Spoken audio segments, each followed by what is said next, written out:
Today is another follow-up episode with Eileen Nauman, so be sure to listen back on episodes 252 and 256 and 265, as these episodes build upon another, with more episodes being released in the coming weeks.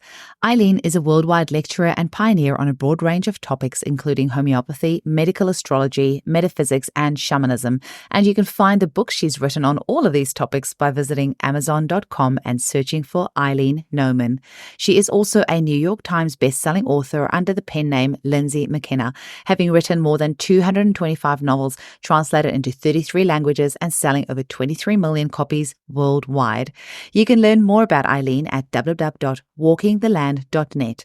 And while you're there, be sure to subscribe to Eileen's newsletter, where she'll be sharing loads of great information in the coming months. Eileen is on a mission to help raise our collective consciousness by teaching all of us some of the healing tools she's learned over many decades. She is doing this free of charge through her YouTube channel, which she is just starting up, so be sure to subscribe at youtube.com/@EileenNauman2329. Eileen has also agreed to make many of her amazing resources available free of charge through my website while she's getting her own site and YouTube channel set up. So you can check out eugeniekruger.com/Eileen to download many of the resources she has gifted. If you've enjoyed this episode, please be sure to share it with your family and friends. We're in a time right now, more than ever, where deep healing is needed, and part of that healing includes learning more about our energy body. So I am very grateful to Eileen for taking so much of her time to share her wisdom with us all. Thanks for listening. Welcome to the Homeopathy Hangout, where we discuss all things homeopathy from around the world. And now my mum and your host, Eugenie Kruger.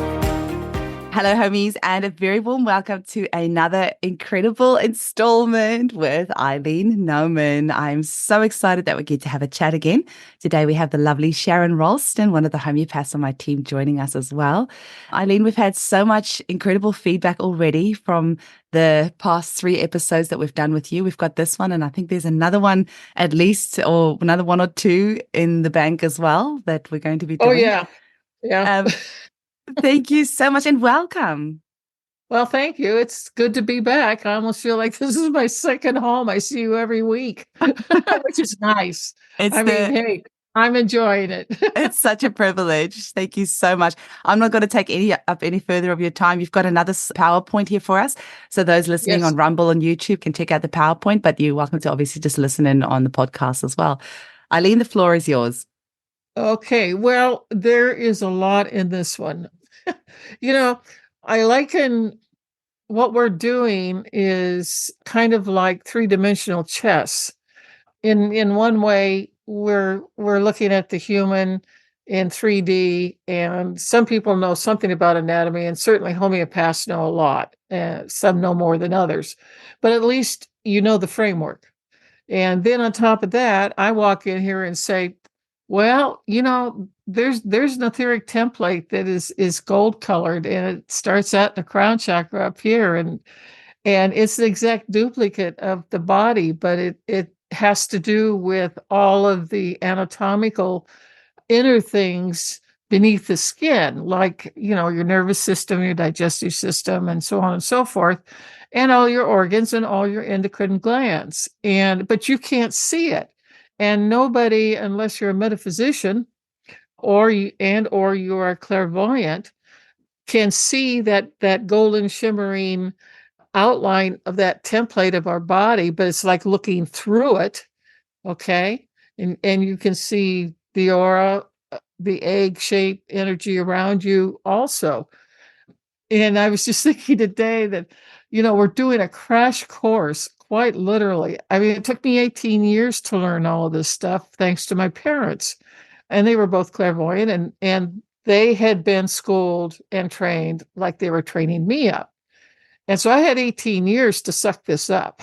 and as you well know, I've been talking to you about this, Eugenie, about everybody needs to understand this, because all of our health starts out here and then comes in here.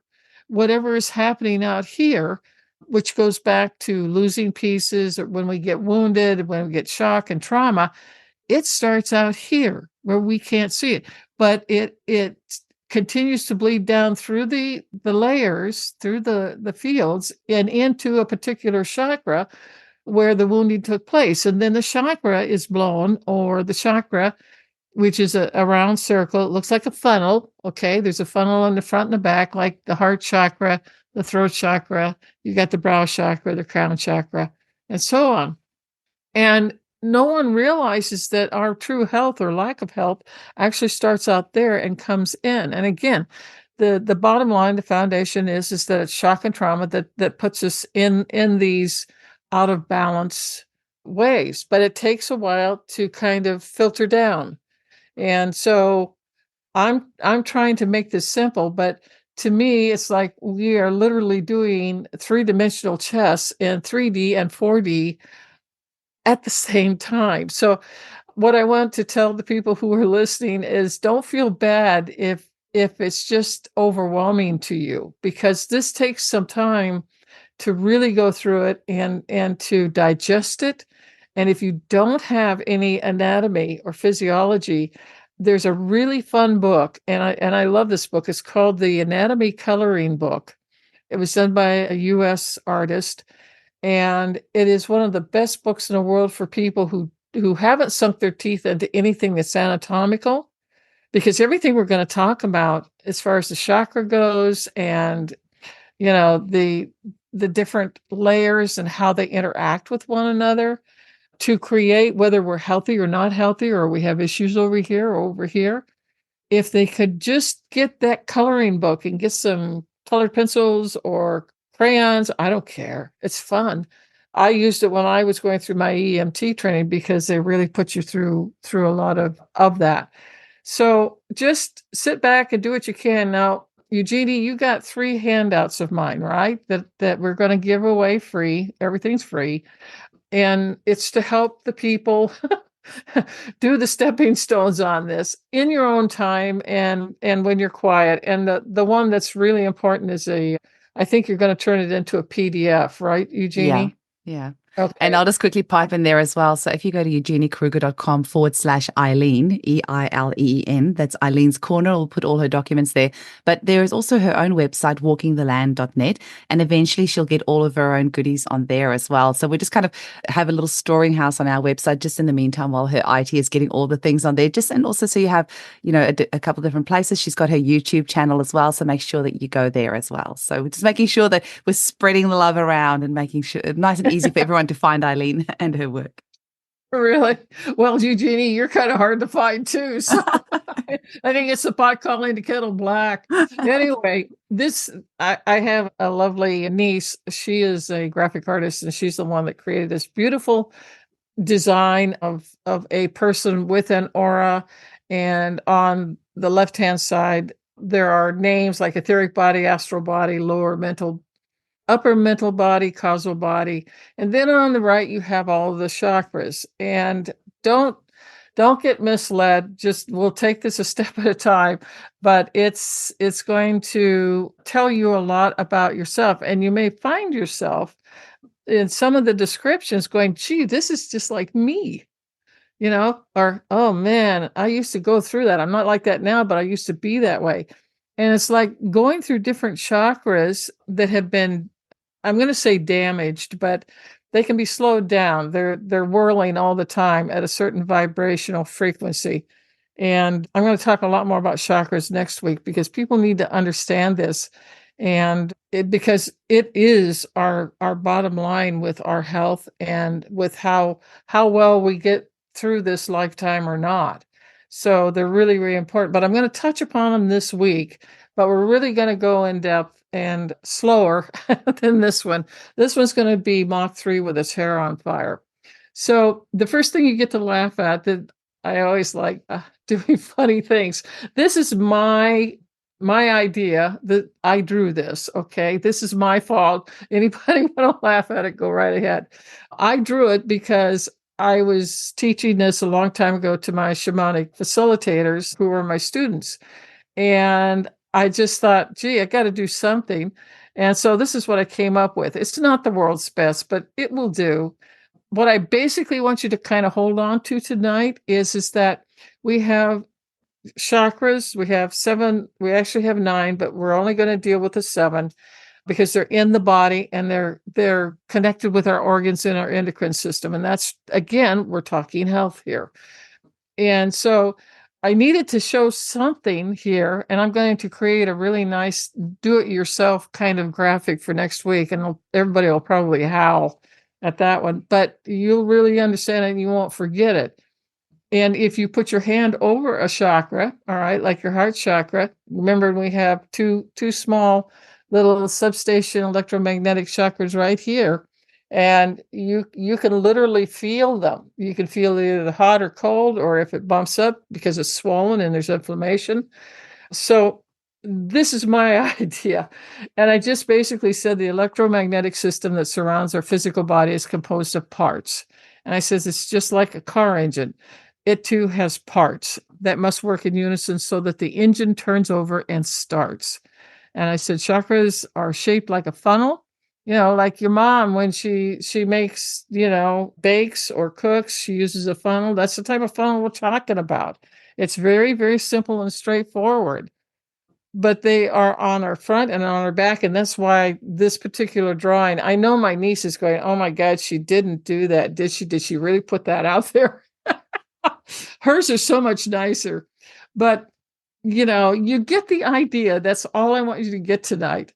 The front chakras symbolize our desire. Now, desire is, you've got to watch out for desire because, okay, I really desire some chocolate. Well, too much chocolate is going to make you fat. Okay. Or it's going to give you diabetes or something like that. So you got to watch what desire is. And your will is where you actually, from an incarnation standpoint, when you made your plan to come in here this lifetime to be who and what you are and what you're doing, is really the engine that should be running everything.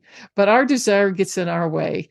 And we aren't always, really smart about it, and I do love chocolates and I just have to hide them, and my husband finds them and then he eats them all and there's none around. So I'm going to tattletale on him. It's his fault. His desire ran away with him. Anyway, each of these chakras runs a specific color, which is a specific frequency and or a vibration. And each has a specific duty in our aura. And that in turn feeds and sustains our physical body. I said we would not be alive if we didn't have this egg-shaped 9-layer aura around us, nor would we exist without our funnel-shaped looking chakras, which pull in a specific kind of pranic or prana, Prana, energy into each of them because it feeds our physical bodies 24 hours a day nonstop. And I said, all of this is invisible unless you're clairvoyant. And I said, just because you can't see it with your 2 physical eyes doesn't mean it doesn't exist. Okay, so this is one that my niece did. You can tell how much nicer it looks. So we're going to talk about the first field just very generally. I'm not getting in depth. The handout that I am giving you, it really starts sinking your teeth into it. But we're going to be going more into that in later lessons. And I said in lesson 1, I introduced you to the first auric field or layer, and it was called the etheric field. And we always refer to it as the etheric. It is a light gray or a light blue color that surrounds our physical body like a tight glove. And that layer is usually around 3 inches thick. And it is connected to our root chakra, which is red. It runs red energy. Okay, so the second field, lesson 2, I introduced you to the first auric field layer, and it's called the astral body or the astral field. There's different names for all of these, and I am going to try and just keep it simple, even though I understand that different religions have different names for all these chakras. We're not going to get into that mess. There's just no way I'm going to go there. So we're just going to make this simple. I said it contains all the colors of the rainbow. It is our emotional body. If you don't understand, or if you don't remember anything else about it, it's where we put our tears and where we put our happiness. It's everything. And the layer is usually 3 to 4 inches thick. And I said it is connected to our sacral or navel chakra, and it's an orange color, which My nieces made the orange color.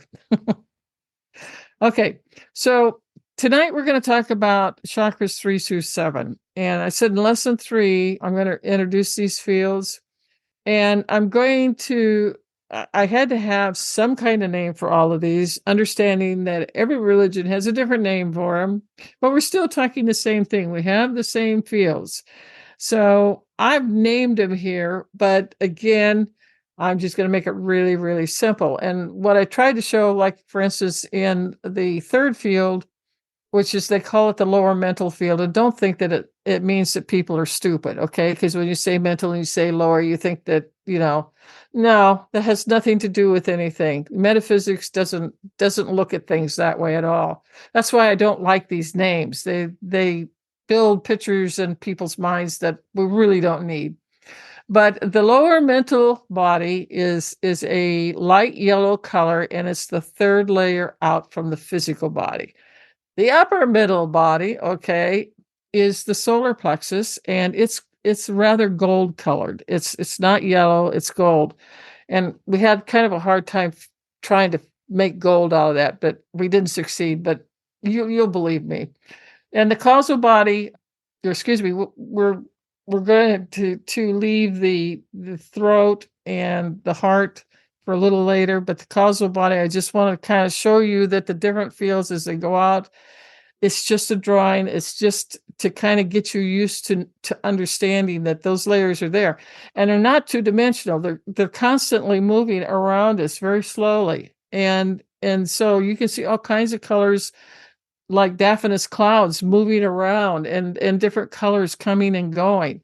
It's in a constant movement kind of thing. So this 2D doesn't really do it great, but it gets you the idea.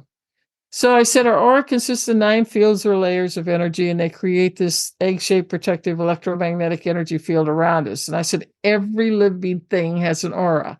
And I have so many people go, but, okay, because, well, I thought only humans had it. No, everything that's living, all right, has an aura. And that's what keeps them alive.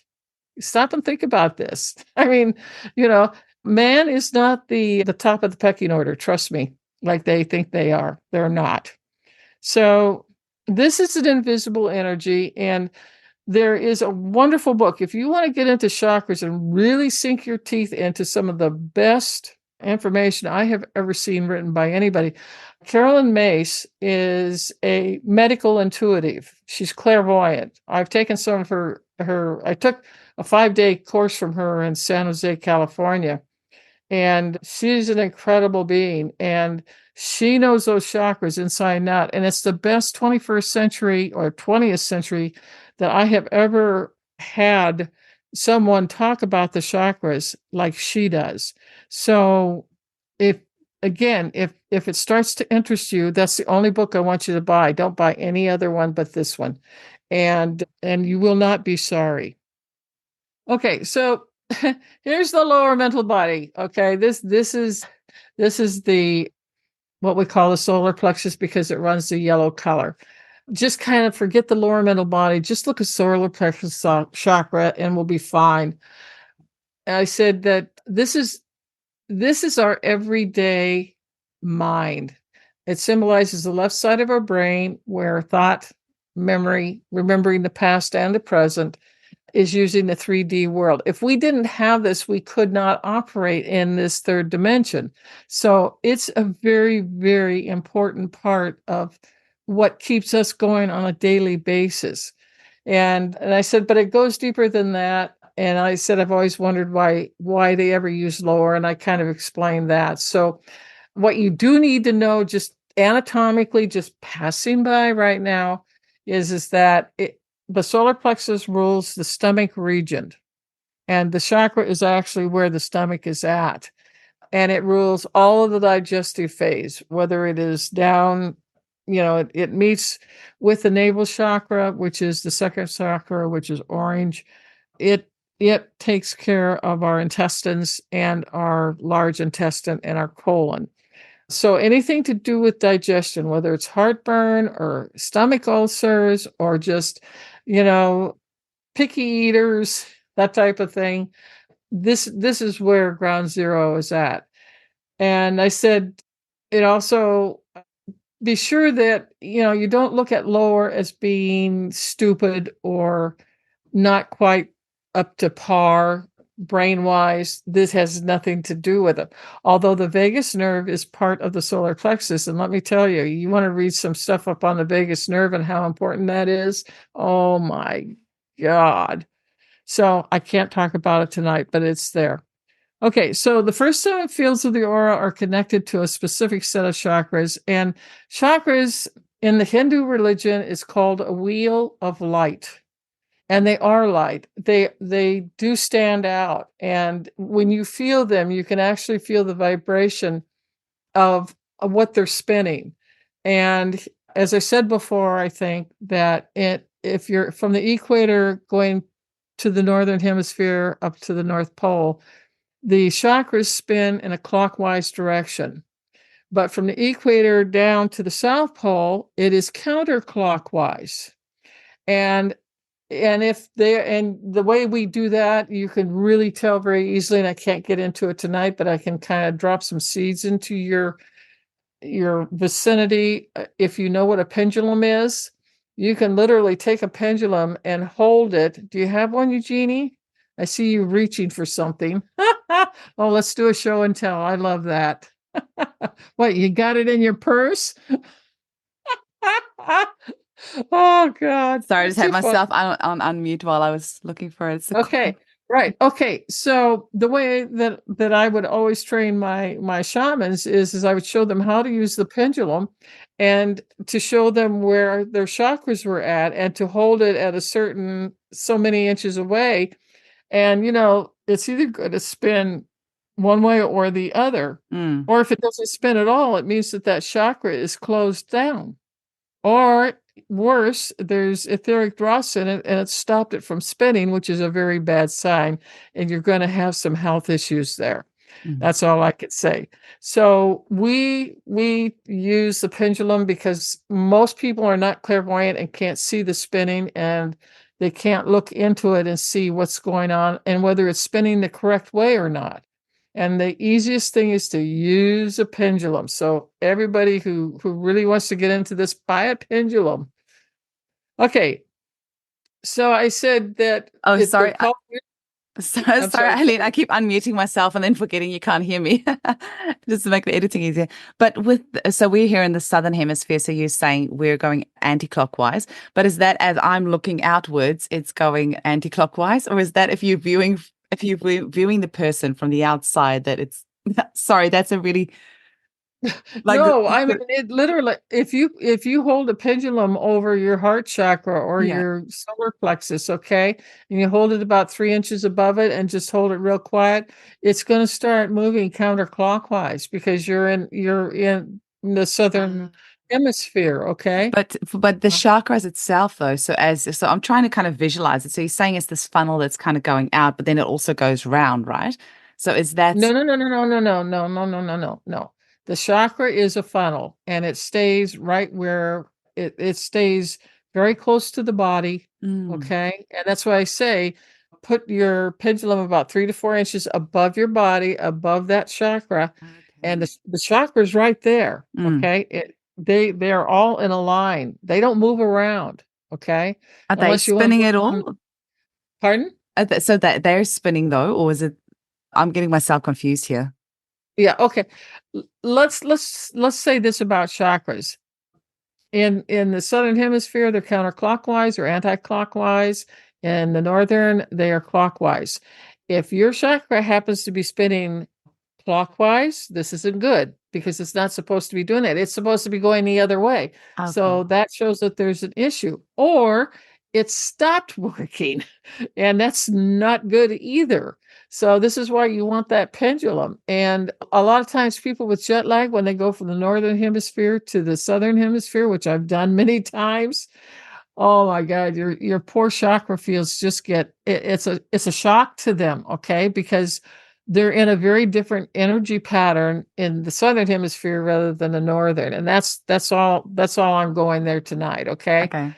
We can always do that. People could come over to to your YouTube place or mine and ask me questions, and I'll be happy to try and answer them. But we're getting into some deep weeds here, and I don't want to go there right now because people have enough weeds to go through tonight. Okay, sounds great.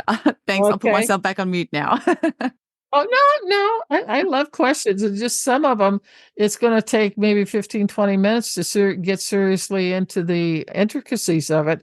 And that's boring if you don't understand how they're connected in the first place and what they can do for you. Mm. So anyway, getting back to this, eventually the pranic food that goes into the funnel, which is your chakra, which doesn't move, it's in a fixed place on the template. It has a little tube at the end of the funnel, and it's attached to the spinal column of the template, which is created by our crown chakra aura out here. Okay. Our auras never move except to move around us. Okay. The chakras always stay in place. They can't run all over the place and say, catch me if you can. They stay with a specific organ, front and back, and that's it. And they are all on that etheric template that was created by the crown chakra layer. Okay. And that's where it's held. And it is attached to with where the funnel gets narrowed, it goes into the spinal column of the template. And then it goes to a specific endocrine gland in our physical body. And there is a transmutation that takes place, which is phenomenal. It goes from prana, which is molecules and atoms. And once it goes into, thanks to the chakra, into that specific endocrine gland, it transmutes into physicality, and it becomes a hormone. And believe me, hormones run our whole entire body. There's no jokes about this, okay? And that's how we get fed. That's how our physical body gets fed. It's by these chakras. So they are the absolute front soldiers, if you will, of health or lack of health in our bodies. So anyway, in this one, the solar plexus, which is, the stomach digestive area, front and back, the chakras deal with the yellow vibrational field of energy, and is also being thought of as mental or mind energy when you think about the color yellow. But yellow has a lot of other things. You think about yellow as like sunlight. Sunlight is yellow also, and it's beautiful. And so it's more than just mental mind. And I said, clairvoyantly, there's a prominent yellow crescent shape, literally over the head of everyone. You can see it. It's like a curved that starts about right where your ears are, and it comes up across your head. And that is your mental field. And you can see it, if you can start seeing the etheric with your two eyes. I know a lot of people who can, with their two eyes, see that yellow, half a halo. Okay, it's not a halo around your head. Let's not, that has now.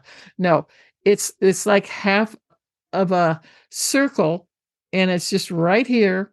And the thing is that if it's very faded out, it means that people really aren't using their mind that much. It doesn't mean they're stupid, so don't go there.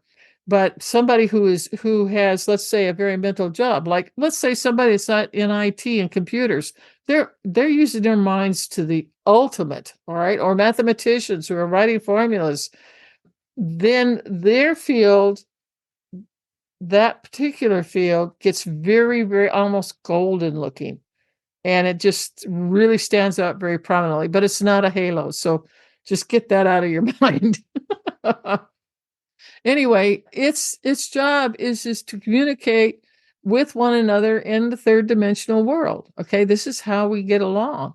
I said it rules the brain functions as well. And I says this field is also keen on mathematics, anything that's linear, such as time, measurement, science in general, or sacred geometry, because that too involves the math formula. So that's all concerned with that solar plexus chakra.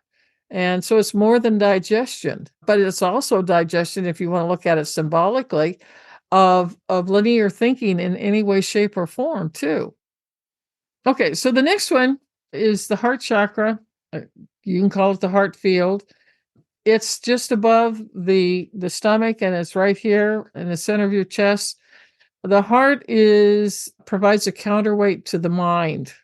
And Albert Einstein called the mind the servant to the heart. That was, in his opinion, primary. He referred to our heart as the gift. And that tells you that I wish all humans would put their heart first instead of thinking it. Thinking has no emotion. Heart has the emotion. So the heart is located in the central part of our body, not only a physical bridge of the emotional energy, but also it is the opening gate to our spiritual orientation. You can't be spiritual and make it all a head thing or a mental thing. Part of being spiritual is moving and making your heart primary, making your mind secondary.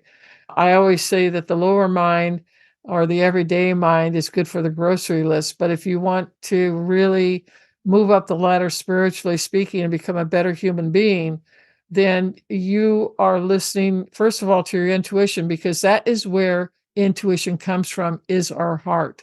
And if you start listening to that, it'll never lead you wrong. It really won't. It'll save your life too. And I can tell you stories that'll raise hair on your head. Because I listen to my heart first. I don't care what somebody outside of me is telling me. I know better. And so the heart sits above the lower three mind chakras, which is the root and the sacral or the navel chakra and the solar plexus chakra. Metaphysicians consider these three to be the mind that people use in 3D in their incarnation. But the heart is like a gateway that gives them some opportunity to do something else if that's what they want to do. And that is to start feeling their emotions, getting involved with them, and finding out that emotions can just, run over the mental, or the mental can override the emotional. It just depends upon the soul and the incarnation they're in. And what I like, I found this wonderful graphic that shows the heart, and then in the center of it shows the brain. And that is what you want to always think about. All right. And I have a very quick little thing to tell you that I have taught my shamanic students for the last 30, 40 years is, even women get more mental than they do emotional. Okay. And we shut down emotionally for a lot of reasons, and men and women.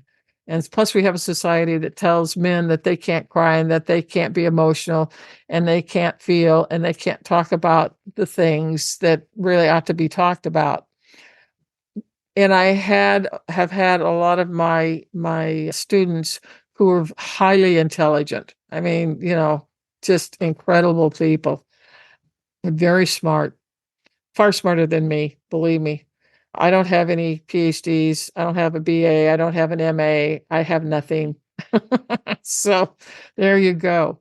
But they all started out, and you could see that every time I would say something that had an emotional resonance to it, that should have been taken into consideration with what I was talking about, that you would immediately see all the energy, and you'd see their little yellow mental halo just light up like a neon light. Okay. That's why I knew that they were in their head and they weren't in their heart. You can't do the job as a shaman in your head. It's impossible, because it is a service path of compassion. And that means you're not thinking about it. You're feeling everything about it. And you have to love the person who was injured by the perpetrator, but you also have to love the perpetrator with as much love as you love that victim. And that is a jawbreaker. I just dare anybody to try that. You just stop and think about it for a minute. I have 5 years with those women and 3 men who, the easiest way I found to break that energy, to stop the mental from always taking over on the emotional, because it served them so well, except they want to be a shaman, and that doesn't serve them at all. So they've got to throw the blueprint out and start all over. And so what I taught them, and this works for everybody, is to just, ground yourself first. All right. Grounding is important, or it's not going to work. So you have to ground yourself. And then you close your eyes, take 3 deep breaths in your nose, down on your belly, let it out your mouth gently. Okay. 3 times. All right. And your hands are sitting on your thighs. All right. You haven't got crossed hands and you haven't got crossed legs. Leave them straight, okay? And then visualize in your brow here, you see your head slowly moving down into your heart and going total, the head totally goes into the heart and the heart encloses over the head.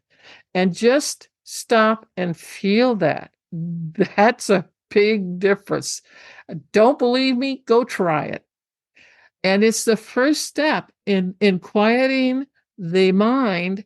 And this goes into meditation too. I mean, the TM people, they'll tell you have to have a quiet mind. Well, this is how you quiet it. Put it into the arms and the love of your heart and love it for what it is. It's trying so hard. I mean, you just, it just tries to outdo itself.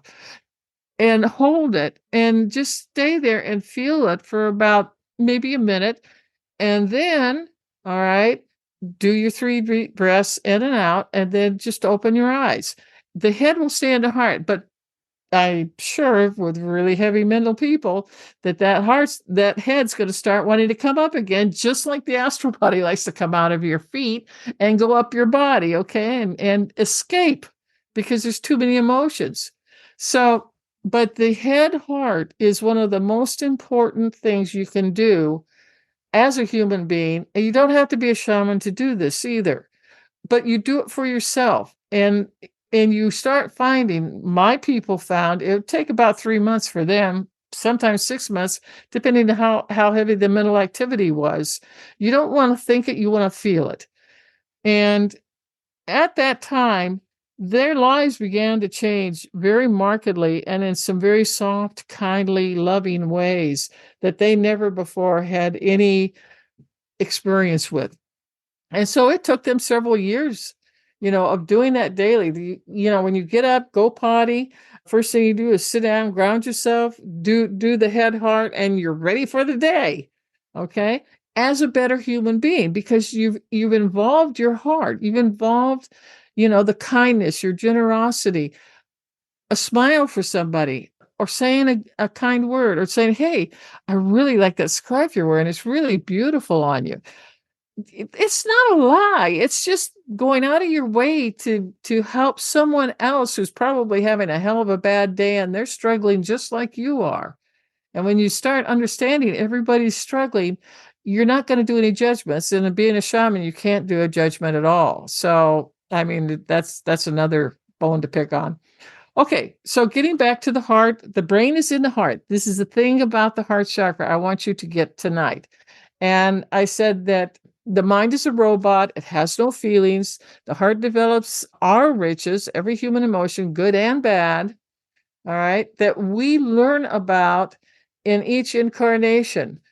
At its finest, the heart and the emotional intelligence. And, finally, even the patriarchy admits, there is such a thing as emotional intelligence. Yeah, I'm one of the smartest people around because I listen to my emotions. I don't try and counteract them. I don't try to throw them out because, it's like a little intuition or a little voice coming in. No, chase it down. Find out what it wants, okay? That gets stronger and stronger the more you do it. So that's something that you learn in several incarnations, maybe 10 or 15, who knows, maybe 100. But I said kindness, compassion, generosity, support of self and others, creativity, intuition are just some of the riches, that we are going to embark upon because, like I said before, the heart is our door to our spirituality, period. And how much does that mean to some of you? I know homeopaths. I know a lot of homeopaths, not all of them, but there's a goodly amount of them who are deeply, deeply spiritual, okay? I mean, there are things driving them spiritually in everything they do. We want that. That's a better human being. And it all starts with the heart.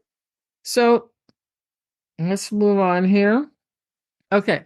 I said, and once the lower mental body or heart field allows itself to tippy-toe over into the watery emotional heart, it will find a welcome and it will be loved, and regardless of what science says. And I said, socially, and this is for the men, not the women. The men have really gotten dinged down here too by the patriarchy. It isn't just the women. I said, men are taught not to cry, not to show their emotions, or and then it becomes what I call, and what society is now calling, toxic masculinity. I said that is a societal created lie made up by male patriarchy. And I said, energy wise, the man has the same way to reach his feelings and emotions and intuition via his heart chakra associated with that particular field. If he would only do the head heart every morning, it's going to help these men get out of this entrapment that they feel like they're in, and they are. Energetically, they can sure feel it, but nobody's giving them an out. Nobody's giving them a way to help open that door and escape and find out how much being a human is better than what the patriarchy gave you. Okay. And I said men are particularly trapped by the heart, which is right brain dominant in women. Men are left brain. And I said science and mental pursuits were king of all things, that only it could rule and have wisdom. But the Queen of Hearts disagreed with that lopsided, imbalanced socialization males were unfairly branded with.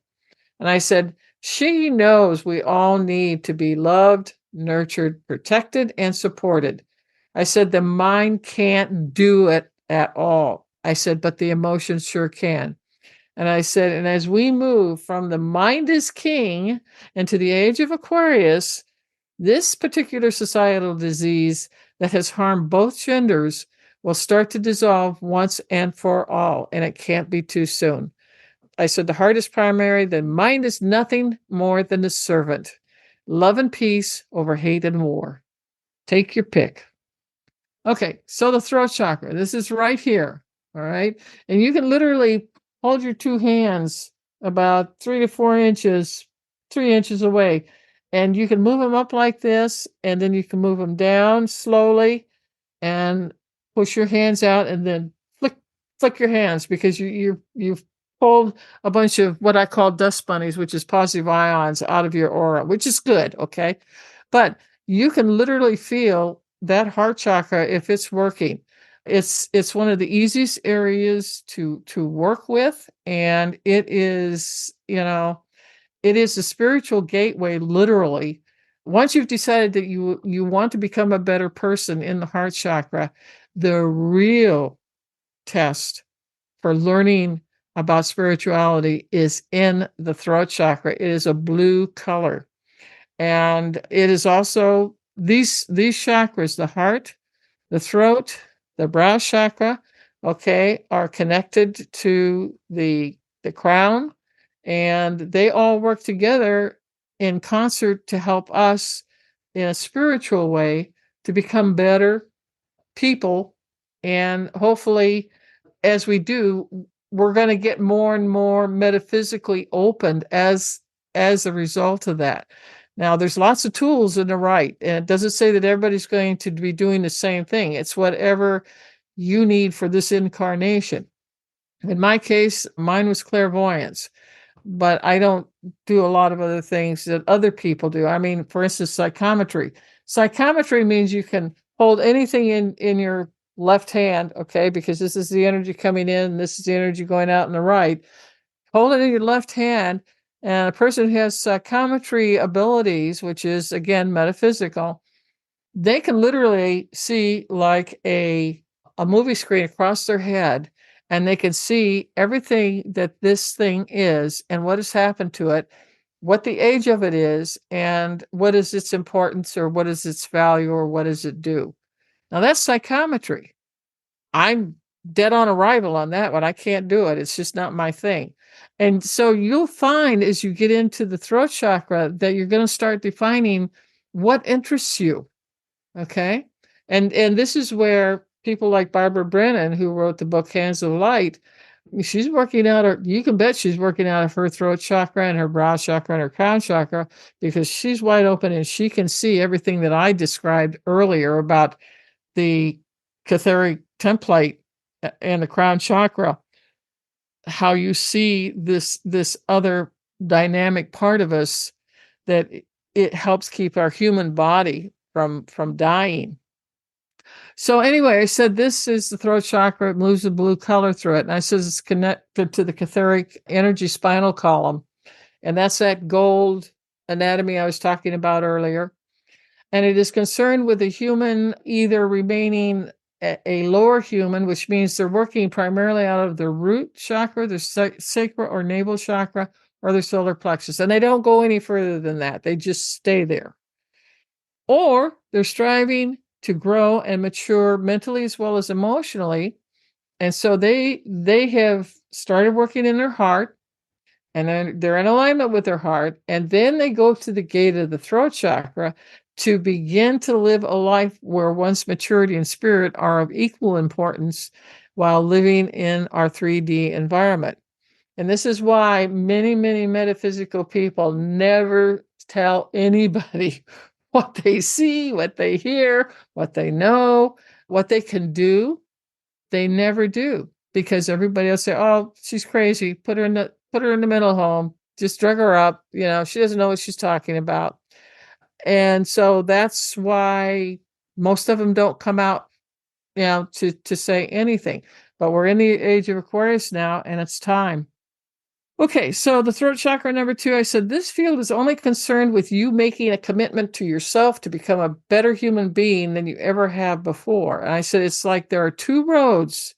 See, the throat chakra is 2 roads. Don't ever forget this, because you're going to be tested on it. Not by me. You're going to be tested on it in incarnations, many incarnations. I said, do you take the low road, 3D, or do you take the high road, which is 4D plus?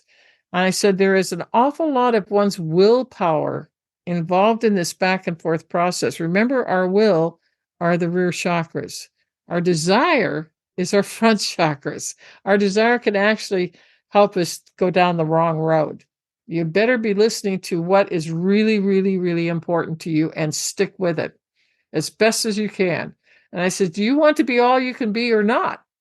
And this is the first inkling of vision. People who are working out of their throat chakra are often visionaries, or they see things that other people don't. And I'm not talking about your 2 physical eyes and not even your third eye. This is about what your soul wants you to always improve upon yourself and become your better, best self over incarnations. Because once you have hit that throat gate, all bets are off. And you leave all of the immaturity and the whininess and the griping and wanting power and money and control over other people. That's left behind. Now you're on a path to an incredible opening up of your spirit. And it's all heart-centered, period. Nothing to do with the mind. And I said, if your desire/will get into alignment, which is what we want. I said, you may end up in an ashram, practicing yoga or meditation, following your own intuition and your heart energy, and you find yourself opening up much like a bud on a lotus flower beneath the heart's healing light of the cosmos. And I am not joking on this one. Once you make that commitment, there are some incredible things that are going to come your way. And I said, it's always a struggle between the earthly riches and spiritual richness. And I said, if you take the spiritual route, you will find that as your spirit is enriched energy-wise, okay, that's your aura and that's your chakras, that synchronistic events will occur in your life as a result. You get rewarded, in a sense, to take the higher road of the heart, which is primary in any spiritual development. And don't let anybody tell you otherwise. If they do, walk away from them. If you settle for a 3D life, however, bummer, involving the lower chakras, then you will be like the businessman in this graphic that I show you, that is running and stressed out in the name of money, power, and control. And I said, the lower mind that refuses to budge from its material world and existence. Which are you going to choose? Okay, the causal field, the brow chakra. This is a biggie. This is our third eye. It's a sixth field, and it's also known as the karmic field or body. And by karma, it doesn't mean that the plan that you put into place before you incarnated into this 3D world to learn what you have to put into motion. That's the karma.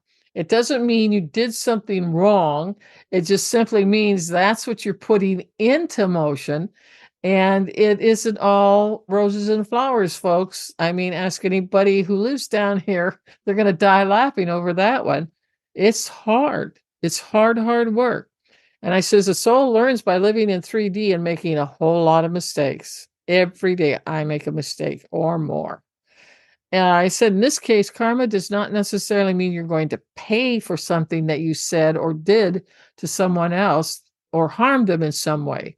I said, instead, it is a plan that you wanted to learn, and you came into this lifetime and mapped it out for you to follow that path.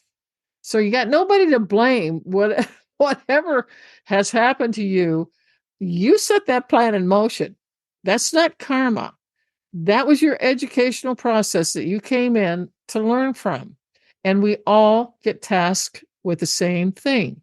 I don't care how spiritual or not you are. It doesn't matter. And I said, this template of energy is created within your causal field. And this is the brow chakra here, your third eye. And I said, as you birth and are surrounded by your aura, this template is fully activated energy-wise. And it will take on your plan's energy and ensure that is the path you will walk in this given lifetime. That's pretty cool. And I said, the brow chakra moves in lavender, but I have seen brow chakras that are purple, and I've seen them indigo colored. And indigo to me is the highest spiritual level of the brow chakra from what I can tell. And I said, it's aligned with this particular field. It's also known as the third eye and the center of your forehead where clairvoyance occurs. I said, you can see into the other dimensions, as well as the spirits and the people who live in them. Now, this sounds really high powered. I know a lot of people think this would be really cool. No, it isn't. Once they know that you can hear or see them, okay, they come in droves. They will encircle you and they'll want to talk to you. And you got to tell them no. You don't need that kind of interference, because that is going to pull you away from your focus of what your incarnation was. So while it's fine to be clairvoyant, you've got to be picky about what you do with it. I mean, you get some really crazy ways. This is a high-powered metaphysical ability that is part of the brow chakra's skill set. It's about the clarity of knowing who you are, that you know right from wrong, that you can delineate between people still stuck in 3D, remember the lower three chakras, and grow spiritually and develop the other set of tools instead stored in the right hemisphere of everyone's brain. It's up to you. All right. Nobody can force you to do this. This is a gotta wanna. You literally can go from living a 50% life to 100% life at this gate or portal, which is the brow chakra. And I said that the metaphysical energy that will become available to you over time. Normally, it's better that you don't blow what we call blow open. When you blow open a chakra and it's wide open and it's spinning, it's usually spinning too fast because it needs to slow down. But at first it's too fast because it's going online. This, you want to make sure, opens up slowly rather than just it's everything, and because it scares people, and others will say, oh, they're schizophrenic because they see people and they hear people. This is a real contentious thing with me, because I've seen schizophrenics and I've seen how their energy moves. Now I don't know all of them, and I haven't had every experience possible, imaginable. But what I have seen is that about half of the schizophrenic people that are diagnosed, their brow chakra blew open. It had nothing to do with a wound or a DNA genetic abnormality. Okay. But see, doctors down here can't tell you the difference. I see the difference. And shamanically, we can help some schizophrenics that are in that particular mode or modus operandi. And sometimes we can't because it's their incarnation and they wanted to know what it was like to be like that. Well, if that's what you came in for, there's nothing we can do for you because it was your life. And one of the shamanic cosmic laws is you don't ever stop a person on their path, ever. You get the hell out of the way, and you bless them and wish the best for them because that's a hard life. Anyway, the third eye is symbolic as it is unseen in 3D, although it can be seen in 4D plus by another clairvoyant. And I said, at this level, it is having the ability to look honestly at ourselves, to know our weaknesses, because we still have them, okay? And we have to know our strengths. And you have to know where our wounds are at and start working on them instead of running away from them, repressing them, or suppressing them, and healing them and yourself. And I said, you will be able to discern lies, con men, frauds from any truth. And I said, and if you don't know it, you sense it intuitively, and it is enough to make you not get involved with these types of 3D people who don't have your best vested interests in their heart at all for you. And I said, these people live in a world of Maya, and Maya simply means it's your hall of mirrors. All right, that's what Maya is. And their lies. And I said, you are desiring to live instead, if you're following a healthy path with your brow chakra, you're in a world of truth. You don't lie. You tell the truth. Even though it hurts, you tell the truth.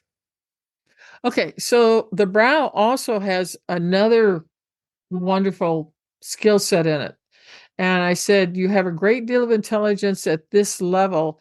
Again, the intelligence is wrapped up in the emotions, and the emotions have the overriding primary energy of it, okay?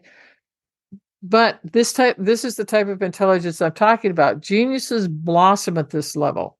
And I said, others are visionaries who see things differently and can develop ideas into something meaningful that might help Earth and her inhabitants. We need these people desperately. And I said, creativity abounds within you, so use it to help others and lift the energy into something positive for all beings. Now, you find a lot of brow chakra and throat chakra people who are speakers, teachers, writers, podcasters. They're into film, cinema, documentaries, photography, AI, because they're all spreading the word about some topic that falls into the throat chakra type person's career. And I said they spread the word. It's about something to a global world that awaits what they see and know. And I said I call them cosmic teachers to the rest of us. And you'll know one when you see one. I mean, it's, they just stand out. And whatever they have to say, it makes so much sense to you. And it's nice to be around those people versus the other type. Oh. So the causal field of brow chakra, continuing, I said, opening up to the metaphysical realm of our life means embracing it or running away from it. And I've seen an equal amount on both. I said, people get jangled if they see things that aren't there. And I said, what is really happening is their third eye is opening and they can easily see into the other dimensions. It's a shock. And the thing is you have to learn to shut it down too, so that you sort of like a horse with putting blinders on. This is 3D, take them off and you're into 4D. So they have to learn to handle it and to shut it off when you have 3D things that demand your attention. That's what you have to do. There's no two ways about it. And I said, it's quite a shock if this happens to you, and if you have no one to educate or train you properly on such shocking moments. And I said, the person gets scared and their emotions take over and they slam that eye shut because fear has taken over instead. I said, it may take you several or many lifetimes to approach the other 50% of your life in 3D to turn it into 100% and be able to see or perceive the rest of what is going on around you. I said, it can be very confusing if you don't have a teacher. And that is true. But I said, usually, okay, if you're meant, if you are heart-centered and you're sincere, I said, usually there is a synchronistic event that will place you with someone who is already there, and they can bring you along, explain what you see, because they can already see it too. Okay. They can help validate you. This is so important because you think, first of all, a lot of people think they're going crazy, but then if you get that validated, going, wow, what's going on here? And this other person, they wouldn't lie to you because they've never lied before. So why would they lie about this? I mean, this is what happens. This is what happens to everybody. And it's okay, but don't let the fear stop you. Just kind of hang in there. I had some great teachers, great ones, and they all helped me along. I never questioned like most people because I was raised in a metaphysical environment, but I still had times when I could see them do things that I would think, oh my God, I'll never be able to do that. And it's, you're like looking at a miracle happening in front of your eyes. And so it's just, it is a process. It is a process. It takes more than one lifetime, believe me. And I said, if someone is there, they can bring you along and explain what you see or experience so that the fear leaves and it eventually is replaced with a gift you have just awarded yourself with. So that's it. Questions? I ran through that one. I hope everybody got something out of it. I hope you're not too confused. No, that's great. Thank you so much, Eileen. I always learned so much when I'm chatting with you, and I always end up with even more questions than I had beforehand. But I was just writing some questions down in the chat box as I was going. One of the first I was thinking of is just how we can help our chakras, really. We've got, I don't know if you know much about the Narayani remedies. They were created by Swami Narayani in Durban in South Africa, actually. And she helped heal thousands of people there in this free clinic. And she created the stories go that she would go into her room and there would be like chanting and all sorts of things going on. And then she'd come out of the room and there'd be new remedies there. And they're actually such a powerful bunch of remedies that we've had a lot of fun with in our clinic with clients. But amongst things, there is a range of chakra remedies. So even if you're not familiar with them, have you ever found homeopathics like helping the chakras? Or I've heard that you can eat certain foods or wear certain clothes to help your chakras, but is there anything that you would recommend that if we intuitively feel one of our chakras might be struggling, or if we've gone to see a healer and they say a particular one's struggling, that we can do to help ourselves? Well, I think that in the next time you and I talk, it would be lesson 5, is chakra maintenance. Okay. What I call should have known that. Well, I should have known you'd go there. Yeah. I mean, you're not clairvoyant for a reason, I mean, you really are clairvoyant. Anyway, there's many roads to Rome, Eugenia. Okay. And what works for one person doesn't work for another.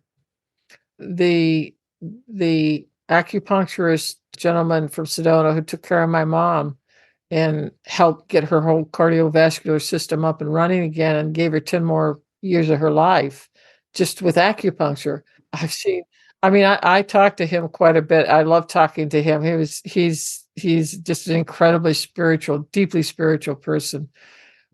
And I asked her, I says, well, do you ever have people come in and they don't respond to acupuncture? He says, oh yeah. He says, yeah. I said, well, what? I said, how do you feel about that? He says, they're not ready to heal. He said, and he says, and he wanted to make sure that I understood that it wasn't a judgment on his part. Okay. It's simply what he saw and what he felt. And he's done acupuncture for 40 years. I mean, and training over in China for 5 years, before that. And he just said they simply aren't ready for it. And I said, well, is there any other thing that they could do? And he said, yeah. He said there's lots of ways to help a person, but he says they have to be shown, or they have to be led, or there has to be a synchronistic event that's going to help them to get there. And in in because my father was Native American, my mother was an herbalist, she would make certain remedies because she was a hands-on healer. Okay. She made, I think it was 3 different salves. One was sage, and the other was sweetgrass, and then there was third, and I can't remember what it is. But what she would do, and I saw her do this many times, and she would always give them a 10 to take home with them, like a 4-ounce 10 of the salve that she had made, like the sage. The sage basically has a lot of what we call negative ions in it, which is good. The way you can marry these two things is that, how do you feel when you're around a body of water? How do you feel when you're around the ocean? You always feel uplifted. You always feel cleaner. You always just feel like all of the weight that you're carrying is gone. It just magically disappears. Okay. That's what sweetgrass does for us, but it's a Native American thing. And maybe not everybody is happy having it Native American ways, but my mom would know. She would be looking either front and back for what was stuck, what wasn't working. If a chakra's closed, there's many times in a lifetime where a chakra will be closed, and it's off limits to the person, okay? Because they're simply not ready for it. And usually it's the upper ones that are closed. But the lower 3 are almost always open. But she would use the sage salve and just, put it on the front or the back, wherever there was, I called it sludge, but she didn't, that was slowing down the chakra. Okay. With positive ions. Positive ions are like dust bunnies.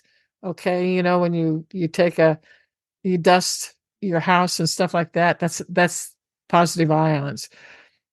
Sage, our sacred sage, no matter where you live in North America, there's sage, okay? And whatever the sage is for that area, that's sacred to that Native American nation.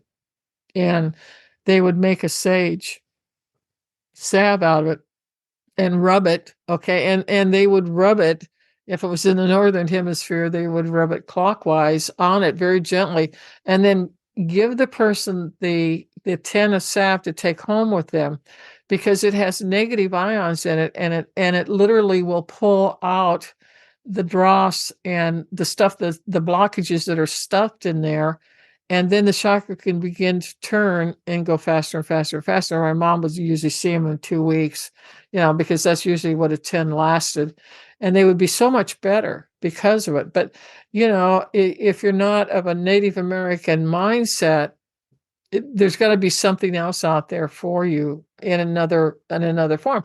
And that's why I love homeopathy.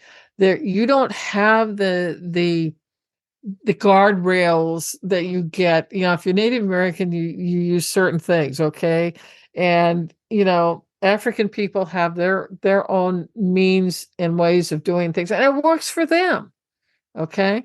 But homeopathy, just in my personal opinion and experience, can do all of that, and that, taking the correct remedy will open up that chakra that has too many positive ions in it, and starts cleaning it out and gets it to work.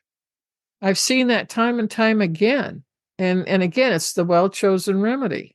So I think that there's a lot of different ways that people can use things. And I don't know. I've had people ask me this: is there a special homeopathic remedy for a chakra? Okay. There probably is, but I don't know what it is. Cool. And even then, with my knowledge about chakras being what they are, which is, I limp along because I'm not a hands-on healer, and a hands-on healer knows them super well. I don't, because I'm a shaman. It's just a very different path. I know enough to be dangerous, but I also know enough to be honest about it, that it just depends upon the person, and if it's time for that chakra to be opened up or to be healed or to be replaced. Now, I've seen my surgical team of spirit guides totally remove a set of chakras from a person's template and put in a new one. The first time that happened, my mouth dropped open. And I said, how can they do that? And they did it, and they knew how to do it because they're trained up to do it. I just watched. My mouth was still open, but they put in an entirely new set of chakras in that person's template to help them, because in their incarnation, they weren't supposed to have that happen, but it did, because somebody made a mistake and had a bad car accident, and there it went. Okay, you destroyed, one of your chakras, and so they'll replace them. There's that too, and it's like a miracle.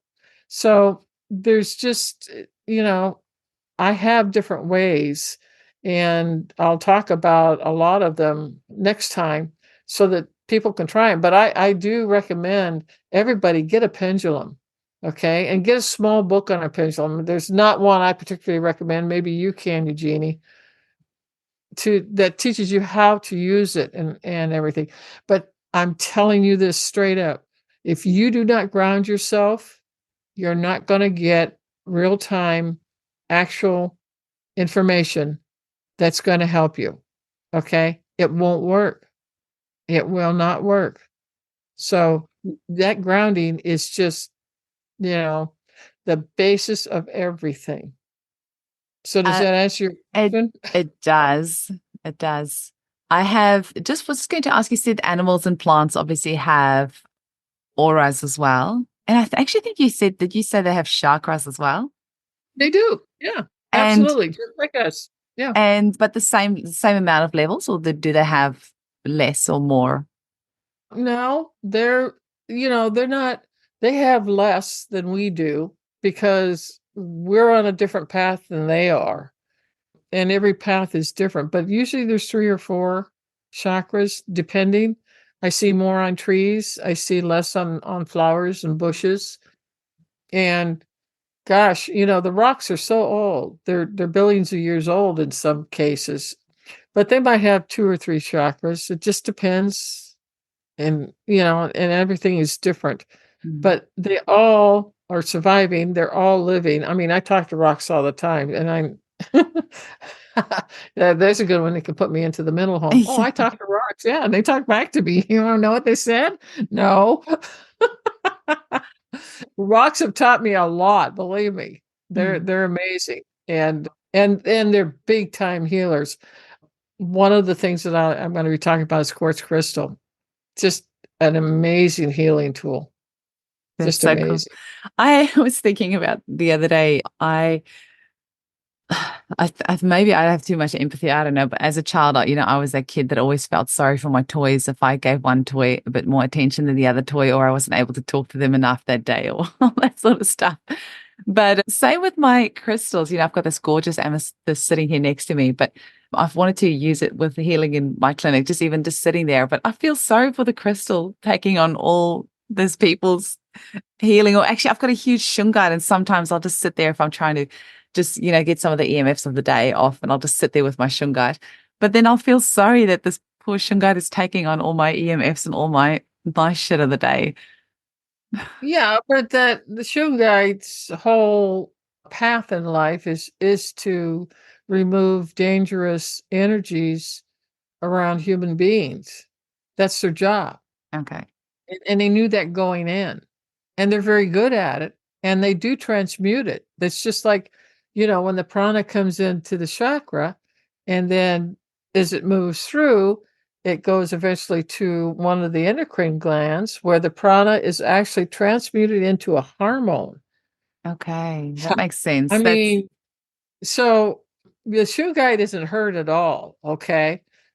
What I do with my shungite is I put it out in the sunlight for an hour or two. I'll put it up on the railing, in the back of the house where the dog can't get it. She's a retriever, a golden retriever. So, she wants to retrieve everything. Oh, there's a shoe guy bracelet. Flop, and she'll go running around with it, prancing, going, look what I got. Look what I got. She won't chew it. She won't eat it, but she retrieved it.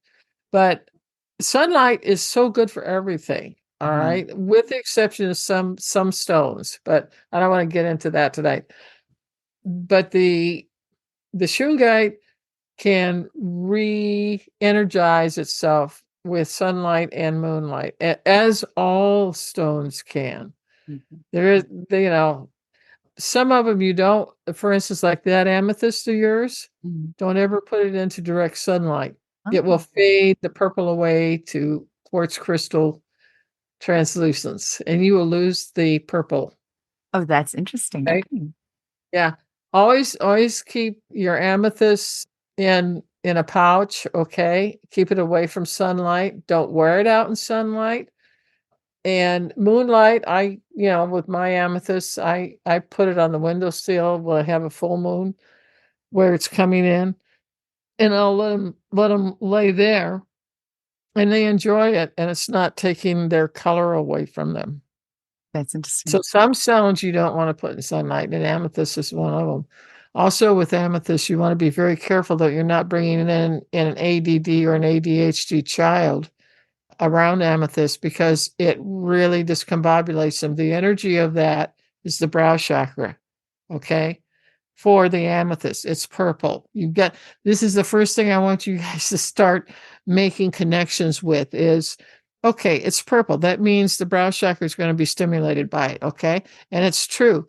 But children who have ADD and ADHD are in a mental quandary and maelstrom anyway. And if they get around something purple like that amethyst, because amethyst is very powerful, it's quartz crystal, it's just loaded energy wise, far more than most stones or gemstones. So they just go bonkers. And if you try and sleep with an amethyst at night and you're like that, you toss and turn, you'll never go to sleep. So you really want to be careful with that. And you want to be careful around kids that are on Ritalin and things like that. They don't do well with amethyst at all. All right. So it's just, I have a YouTube channel that I've devoted. It's called Jim Mystique, because I know a lot about the stones and I have a degree in it. And I wanted to start putting some information out there on it that you can use. And the first one that I did was emerald. I'm late. I have to do ruby next. I haven't gotten to it. That's next up on my plate.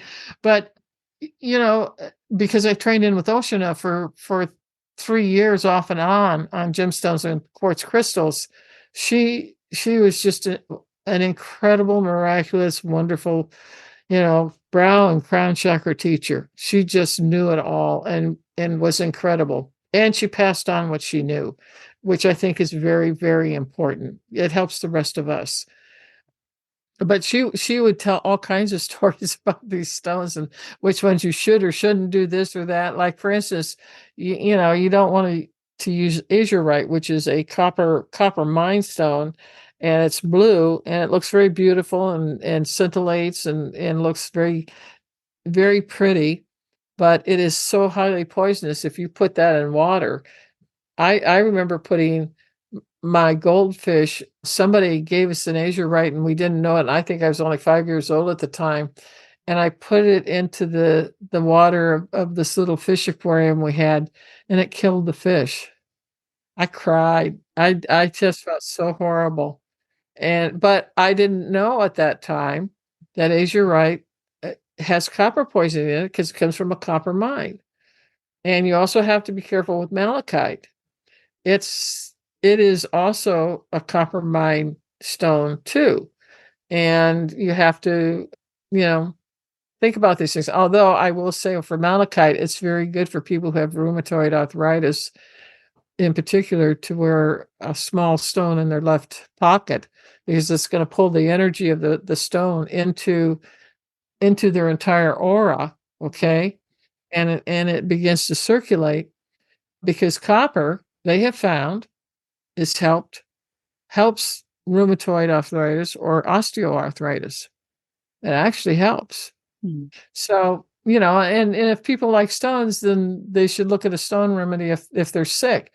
If you believe in want to use flower essences, which I do, I use flower essences on animals and humans, but I also use homeopathic remedies too. But you know, whatever you like, whatever you love, these are tools that you can use to help yourself and your family. And that's where it's all at. That's where you want to start, is at home. I have got the crystal. There's this book called The Crystal Bible, and I've got it next to the toilet at the moment. It's my toilet reading. My husband's always That's like, the most important place in the house for reading. It really is. And so in this book, I was just started reading volume 2 last night, and it said in there that there's all these new crystals. It was necessary to create the second volume because it's massive. Anyway, second volume, because all these new crystals are coming to light now for various reasons. It's easier to get, Russia's opening up trade a bit more, and people are being able to access those. China's allowing people to access more of their crystals. But one of the others was with I think they said with the ice caps melting and things like that, they're able to access stones that they couldn't previously access because it was covered by ice. And I couldn't help but wonder if it's actually that, it's the coming into the age of Aquarius, and these stones are now ready to actually come to light. Because then also, I was editing some clips last night of my interview with Peter Tamanello, who you'll know is, the king of the gemstones in the homeopathic world. But he was talking about, in 2000, one of the crystals, I think it was green jade, said to him that it's now time for this remedy, the remedy made from this crystal, to be introduced to the world. So I do think with crystals, they, reveal themselves at a time when it's ready. So I couldn't then help but, when I read this of the ice melting and the crystals now being revealed under these layers of ice that weren't previously known about, that probably also because it's time for them to come out. But I guess we're going into a whole other conversation, but I'm finding myself more and more drawn to crystals, and I would love to learn more about it, in addition to the chakras and all these things. I've previously kind of just skirted around it, but I really feel that this is something that can give us a deeper understanding of how we can help our clients. I actually had one person in my Facebook group say to me, please don't talk about these things that's not homeopathy related. And I didn't even reply to that comment, because it's energy too. Exactly. And yeah, exactly. If you believe in homeopathy, you believe in energy, period. I mean, there's no boundaries on this, okay? But also, there was no judgment. I just realized that person was probably not at the space where they were ready for it. And I recognize it because I've been there myself in the past too. So there's no judgment. Right. It's just kind of recognizing the fact that we're all at different stages, and it's not good or bad. Like you said, it's just different. But already when you were saying, you just quickly mentioned something about picky eaters, and it made me think of what practically can we do in the clinic to strengthen that. I think you said it was a sacral chakra. So if you've got a really picky eater, which it's the solar plexus. Solar plexus. Sacral is your abdomen area, top and bottom, above and below the umbilical cord. Because I have loads of clients with autism who are obviously very picky eaters. They're just on the carbs all day long, the crackers and the things. And it really is an obstacle to cure, because unless you can get them to eat a variety of foods, they're not going to get that nutrition. And often they don't want to take supplements anyway. So what else can we do to help them get nutrition? And I often give them the Narayani nutrition remedy. I obviously try and focus on, healing the gut as much as possible. Sometimes I'll get a stool sample done so I can see what their bowel flora is like. It will tell you, what variety of flora there is, and then maybe we can give a homeopathic remedy made from that particular flora that they're missing. But then also, this is just another layer for me to consider, is if they're a picky eater, then it is the solar plexus chakra that needs to be strengthened. So can I then get them to wear a certain color, which I know is tricky with children with autism anyway, but can we expose them to these colors somehow? Can we, what sort of things can we do to heal that chakra to then also help with the picky eating? So this is why the homeopaths who are listening that are maybe thinking this isn't related, we need to try and use all the tools that we possibly can to do as much as we possibly can to help our clients. Right. Well, the first thing I would say is if that type of child or adult because they do go into adulthood, I would just lay them down on, ask if they are comfortable laying down on your table, and pull out the pendulum and let them look at it and feel it and touch it, and then just put it over the stomach, hold it about 4 inches above the stomach and see what it does. If it does nothing, that means it's closed, which is why they've got the nutrition issues that they've got. And then, and you have to look at everything else regarding that. And I know that they don't eat right. I've seen this time and time again. And I don't think we should stop trying to find something, but I would probably look at yellow citrine. It's one of the quartz crystal family, okay? Just a small, and you could use a tumbled stone. You don't have to buy an expensive 6-sided quartz crystal. In fact, most citrine are little tiny things anyway. And to get one that is 6-sided and even this tall, okay, which isn't that tall, that is phenomenal, because most of them don't grow like that. They grow in all these tiny little communities, and that's it. But if you can get a tumbled stone and just put it in their left pocket and let them carry it around with them during the day. All right. Just tell them it's a friend. I know I deal with a lot of kids, and I just tell them that this is this is a little friend. Its name is, do you know its name? And kids are so open and so receptive, and they'll say, "Oh, that's Ellen. That's Ellen. I recognize her." Okay, well, you're going to put Ellen in your left pocket because she loves to walk around with you. And let that energy start circulating through the aura, okay? This takes some time. It isn't a miracle worker usually in a day or two, all right? But if it's a child, the child's more than likely, because it's a gift and it's pretty. And I always have a little pouch, fabric pouch, colorful type of fabric, and put the stone in there, and they think that is the best thing in the world. I mean, it's such a gift to them. And I just say, be sure and wear it in your left pocket, okay? And we'll see you in another 2 weeks or 3 weeks, and we'll see how you're doing. That's because kids, and even kids who are not mentally as well developed, giving them a gift like that is first of all, it's kind, it's gentle, and it's sincere from you to the child. And children are so open, and I don't care whether they're mentally all here or not. They are so open.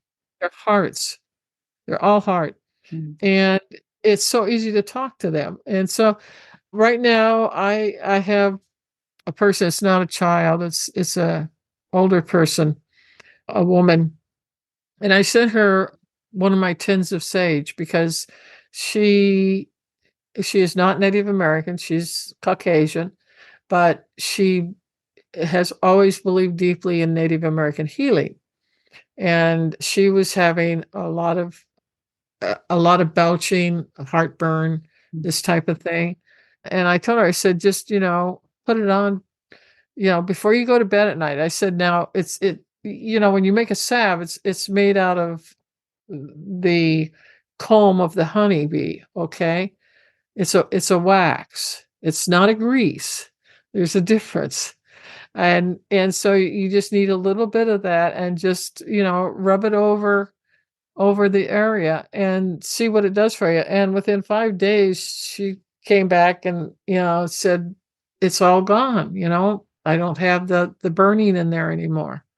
It's just, and all the sage did, the salve was clean out the chakra so it could start working again, or it start at least moving faster than what it was, so that the digestion could be, brought up to speed more than it was, which is why, the esophagus, that little valve that's there, isn't shutting like it should. And that also has something to do with it. It can be a weak valve, weak flap. And I've seen sage do that. But these are people who believe in that path and it works for them. And that's what will heal them. And so, I mean, whatever you have down there in Australia, I know you have a lot of beautiful flower remedies by different flower essence companies. There's got to be something down there. And maybe what you need to do is widen your scope or whatever, or just tell your chief guide, look, bring somebody in who can help me on this. I need it from Australia. I need it from where I live, because there's an old saying in the United States that wherever you live, everything you need to keep yourself healthy is right around you within a 5-mile radius. Okay.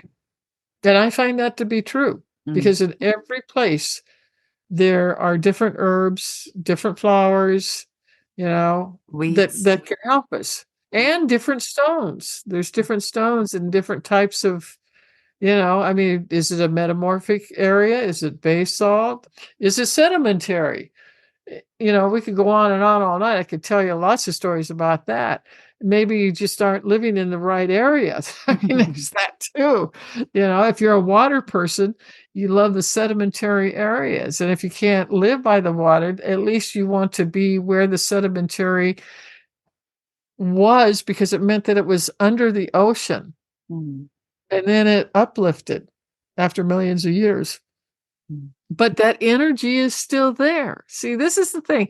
This is why I wrote Walking the Land, is where you live is important. And it starts with the geology of it. And then it starts with, well, do you have an aquifer under you, or do you have a river, or do you have a stream under you that you don't know about? Which way is it running? Is it running under your house? Oh, you say you can't sleep. Well, okay, but you've already built a house over it because you didn't know any better. Nobody taught you this. They knew this in the United States back in the 16 and 1700s and the 1800s. They had dowsers, okay, who would douse with a pair of sticks. It's a Y-shaped stick. And they would hold both ends of that, and that little front of it would go like this or like this where the water was at. And so they knew not to build over underground water areas. And they were right. But everybody's forgotten that. And so now they build over everything. And it's no wonder some people can't sleep in different rooms, but it's because of that. So, look at what you got in your own backyard. Take a look at this, Eugenia. I mean, I know you're on roller skates 90% of the time, but just someday just go out and just look around. And do you have somebody who's a master herbalist or an herbalist in your area? I can definitely find somebody. I actually have somebody whose family does a lot of work with Aboriginal herbs and things like that. And we are having a meeting very soon after you mentioned to me to get in touch with somebody local. And I was like, well, actually, I've got this client. And so I'm really excited to meet up with her and learn more about. Good. Yeah, because your indigenous people know what plants, what rocks, what water, everything, or where to sit or where not to be sitting. They know all those things. And they all contribute to your health and welfare, or it takes it apart. If you happen to have your house in the wrong place at the wrong time. I am not saying that you are, but I've run into this so often, it's not even funny. But Walking the Land definitely tells you what to be looking for. And if you're building a house, then you definitely want that book, because it's going to tell you how not to build in the wrong place, because you live in it. And I've had people get really sick after they build a house someplace and they've built it over a negative energy line, which is where the discarnates use it as a highway to get from point A to point B. You just don't really want that energy, and you don't want them coming through your house. It's like a bus station. Yeah. I read your book, Path of the Mystic. So just for our listeners, even though Eileen writes under pseudonyms, if you just type in Eileen Nauman in Amazon. Your Lindsay McKenna books come up as well, which is great. But so I finished reading your book, Path of the Mystic, which was just beautiful, absolutely beautiful. And I'm going to do Walking in the Land. I've bought them all on Kindle because some of them I couldn't get the physical copies posted over here. So the next one I'll do Walking the Land. And then I've also got the Soul Retrieval book, which I'll do after that. But the Walking the Land one, I can't wait to get into that because, we've got the 16 it's acres here. really, it's far more important than anybody realizes. And your health can degrade terribly if you live in a house in the wrong place over time. And sometimes it's pretty quick. Yeah. Depending upon what's going on energy-wise. So again, you can't see it. And this is why we need to train people, just generally speaking. I think Metaphysics 101 ought to be taught to every kid starting in first grade. Start coloring the auras, and color where the chakras are at. Absolutely. Imagine that. We need to, I wonder if there's a coloring in book like that for children. Your publishing company should do something like that, Eileen. Get your niece on board and create a children's coloring in book. Exactly. Well, it's funny. I was thinking along that line the other day that, my niece does graphics, but I don't know that she wants to do a book or anything like that. I don't think she does. But I was thinking why, I went over on Amazon and I was looking for a children's book on what we're talking about. And there's pieces of it in different things, but you've got to be pagan or Wicca or Native American or God knows what you want to call it. But it's disparate. It's not been brought together like it needs to be. My mom she would buy me coloring books, and I had coloring crayons, and she would sit with me and say, and she'd start a line around the body of the figure, okay? And she would say, this is the etheric, okay? And she'd always use a gray color for it. She says, now, I want you to put that all the way around it. And of course, I'd go, what, Mommy? I want a different color. No, But that was her way of teaching, and it wasn't done in a school. It was done at home. And I would love to see some illustrator who we could work with to do something like that. It is so badly needed. I just can't believe that somebody hasn't done just Energy 101, just something simple. Look at this. Sherry did a beautiful job on this. And it reminds me of my days when I was a young kid with color crayons, Maybe we can get some listeners to create some beautiful, downloadable coloring in PDFs that, people can download and just give to their children to color in. And but just with the great that's colors. A good idea too. Yeah, that's a good idea because you're not hurting the child, you're opening them up. Yeah. And kids see your aura anyway. 5, 6 years old, they're telling you what colors that they see around a person. They're totally open. Nobody shut them down. Yeah. And it's like, Eileen, I have this one thing I asked you earlier, but I don't think I explained it really well. So when you said that it's the chakras are going in a clockwise, do you mean if you're looking at the person or from their body? So for example, from their body. So this is okay. That's what I thought. I just wanted to double check. From your body. Okay, so it'll be counterclockwise going. Okay, that makes sense. That's right. You got it. I assumed it was, but then I was like, if you're looking at the person, and okay. I was overthinking it. That tends to be my thing that I do anyway. You need to put your head into your heart, okay? Well, but also you've made cool it down. Well, I am quite ADHD, which I use to my advantage because there's lots you can do when you know a bit more about it. But now you've said about this amethyst, and then I'm like, I've been sleeping with it next to my bed the last couple of nights, and I'm like, oh, maybe I need to move it away a little bit further. Well, these children who have this are brilliant. They're brilliant minds. There you go. Yeah. Yeah. Oh, so that's heavy. Not beautiful. Yeah. Yeah. I just figured this is the nice chatty part. If anybody is still with us after all of this, then they deserve to be part of our conversation. There we go. It's a beautiful amethyst. It's beautiful. Really hey, yeah, I love it. Yeah. Well, and keep it close to you because it's a good friend. Yeah, no, it definitely is. And then I'll Yeah. blur my background again for those so we don't give people strokes from watching the mattress toppers that we have on the walls to be sound protection. That's all right. This They're is looking actually at you, not the patterns. Don't worry about it. yeah, I actually love because our interviews have been like more, in the 2 hour range, which is really lovely because normally we turn, press the stop button at the hour mark. And then I often get to have nice chats with the guests, which is more kind of candid and informal and just, the energy of it is different. And it's really nice for our listeners who are still hanging out with us right now, if they haven't, if we haven't lost them yet, that they get to be part of this lovely candid conversation. That it Yeah. is a little bit different. Well, yeah, and everybody has something of value to contribute too, and that's why I love teaching my shamanic students. I would have 6 or 12 of them in at a time from around the world, sitting on the carpeted floor of our living room, Wow. and being there with them and talking and sharing, and we would go out and do one flower, or we'd do one bush or something in the southwestern Arizona area. And I learned as much as I gave out of what I knew. And that's the Aquarian age, and that's why we're here and that's why we're doing this. It's one for all and all for one. And we all have something to contribute. We all have experiences that nobody else has. Mm. And that's what I'm interested in is, what has spurred you forward? What do you really love to do? And are you zeroed in on that? And are you doing it? Like Eugenia, you definitely are zeroed in. There's no question. I mean, you're like a cosmic podcast mother.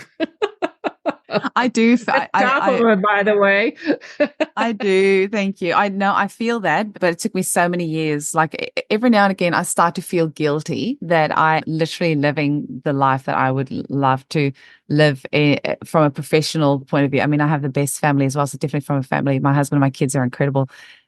And I almost feel guilty because I feel like, oh, that imposter syndrome comes in. I feel like I don't deserve it. But then I just think it took me so many years of finding my passion and walking that path. And then I'm like, no, I need to do this. And the reality is all of us deserve to do this. All of us deserve to live in our passion and do things that fire us up and light us up, because that's our right. Yes, it is. It's a journey to get there. It's a journey.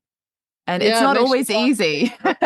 So I've Yeah, it's definitely never. dipping through burnout now and again. And, you've recently given me some phosphoric acid, which has been an incredible journey. It's just picked me up and helped me so much. I'm just loving it. But now I have to just make sure that I'm not then dipping back in now that I have the more energy, not then do even more, right?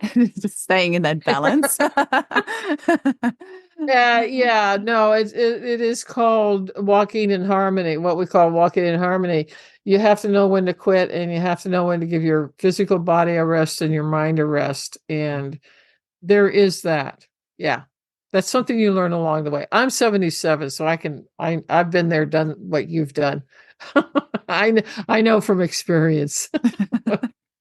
So, And isn't age wonderful? Because I'm 44 now, but I'm just loving it. I love my 30s and I'm loving my 40s even more. And I look at my parents-in-law, they're in their 70s, my mum, and they just, there's such a beautiful liberation that comes with that. You don't have to please anybody anymore. You can just, do what right. makes you happy. You don't have to explain yourself or justify yourself to anyone. And I think getting older is such a huge privilege. So I have no issues with telling anybody my age or trying to hide it or anything like that. Like I don't color my hair either, or like every little bit of gray that comes out, I'm so excited because it's such a privilege that's not given to so many people, being able to age and get older and wiser. And if they don't, it's it's their journey as well, that people that leave us quite young and all that sort of stuff. But aging is such a huge privilege. It is. And women have more to give usually than anybody. And that's why I work almost exclusively with women. Is I want to support them. I want to urge them on. I want to coax them. I want them to be reaching for the stars, because everybody can and should be reaching for the stars, because the stars talk back to us. There's another topic, another time. Everybody has a special constellation. Everybody has a special star. and you can start communicating with it, and you can get energy from that, but it's teaching educational healing energy. It's nothing bad, okay? But the more you open yourself up to the world, the more the world becomes available to you, energetically speaking, and it supports and holds you, and also helps you bring your dreams to life and to live it, not just think about it or feel it or ache for it or wish for it. You're walking in your dream, and that's why they call this 3D world Maya. Mm. It's a hall of mirrors, but different mirrors can produce a lot of incredible healing and a lot of incredible love and compassion. And that's my whole focus right there, is helping people. Mhm. And it's such a joy to watch them grow and become little flowers that bloom. I They each I have have their own fragrance. exactly. I have to say the biggest thing that helped me to really live a life of passion and to get to have to get to do what I love, because there are so many homeopaths. I just heard of another, she's such an incredible homeopath. So smart. And so, she's actually a doctor in homeopathy as well. And she's so scared of putting herself out there for so many years. And now it's to the point where I've heard she's not actually going to practice anymore. She's gone into a totally different career. But there's also so many homeopaths that if you have a problem, they'll say, oh, come for an appointment, come for an appointment. Whereas my whole thing right from the start is just giving advice away for free, helping as many people for free as I can in Facebook groups and things like that. And you have to be careful of your own energy as well, right? It's an energetic exchange, but helping clients on an acute level. And I was so shocked when I once had a homeopath, very well-known homeopath, say to me, I don't do those mothers courses, those at-home teaching mothers courses. If they have a problem, they need to come and see me. I'm like, well, I don't want my client to call me at 2 a.m. on a Saturday morning with their child's ear infection. You need to empower that mother.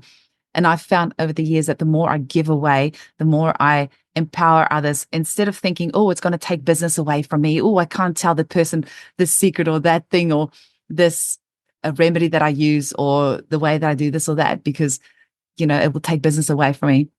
If you go from that scarcity mentality, things just don't flow and it's hard and it just doesn't serve anybody. But if you go from that abundance mentality of, yep, let's help people, let's give away, let's do this for free, let's see how many we can inspire and help, then it really does come back as well. Right. And it does. I mean, a thousandfold it comes back to you. I mean, Mm.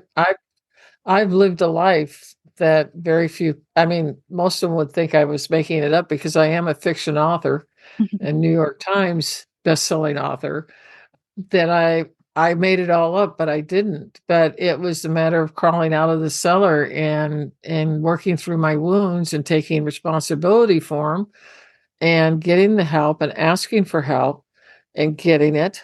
And then that freed me at age 35. So, we all go through what I call the gauntlet. Everybody has a gauntlet down here in 3D. Nobody gets away with it. And you either get stuck in it or you die in it, or you fight your way through it and you get out the other side of it. And that's what I did. I fought my way through it and I just wasn't going to quit. But not all souls have that kind of resilience. It depends upon how young or old a soul you are. And the older you are, the more you can deal with things and work through it or help other people work through it, because we all become wounded healers, and that's what I am, and that's what shamans are. I mean, but there is such an archetype as a wounded healer who is not a shaman. These are people who were terribly wounded in early childhood, the first 18 years, and they have a terrible road ahead of them to try and heal themselves. But if you'll try, the universe listens and comes to your aid and support and help. I can't tell you how many times that I thought it's all over.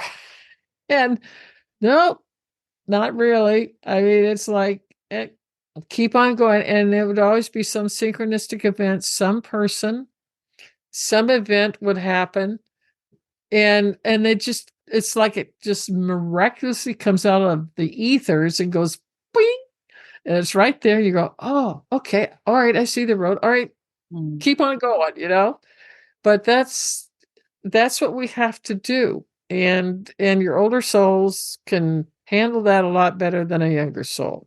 But that's part of living down here in 3D and learning how to live here. And by the time you graduate, boy, that's a good feeling because you don't have to come back here and do that again. Exactly. But there's one thing I want to leave you with, Eugenie. This is definitely a spiritual thing I'm going to be talking about.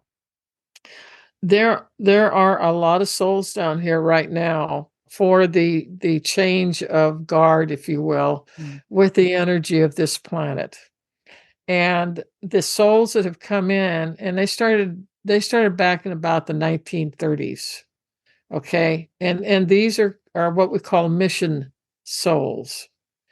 A mission soul is somebody that doesn't have to come back here. They've paid their dues. They've went through hundreds, thousands of lifetimes, and they've completed that course. Okay. That's how it's looked at from the other side. It's like going to school.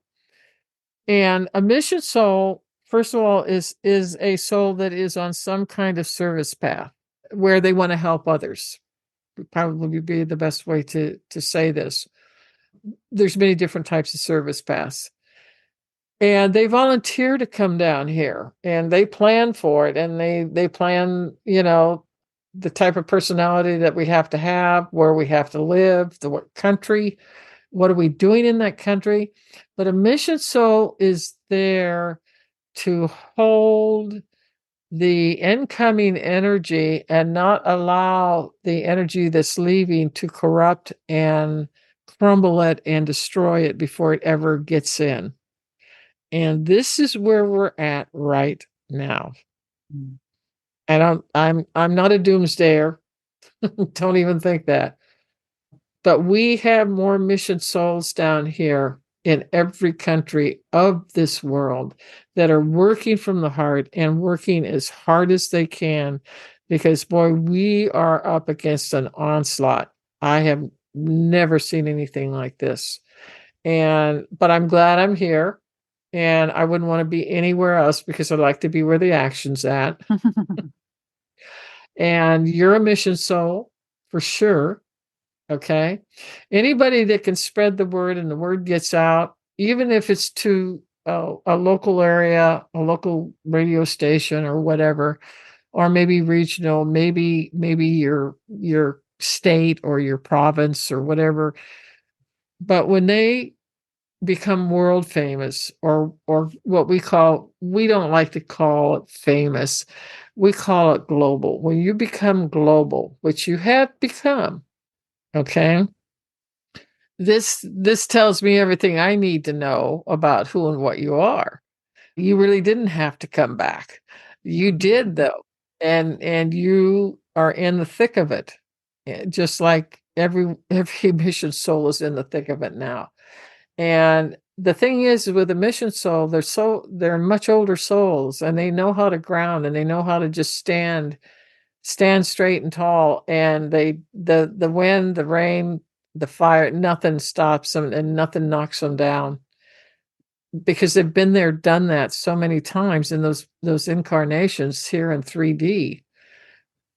But you have to be a pretty selfless, compassionate soul to be a mission soul. It's an honor, but it's like being the little Dutch boys. They have the dike, and the dike's full of holes, and the mission people come along and put their fingers in the hole to stop the water so it doesn't flood and kill everybody.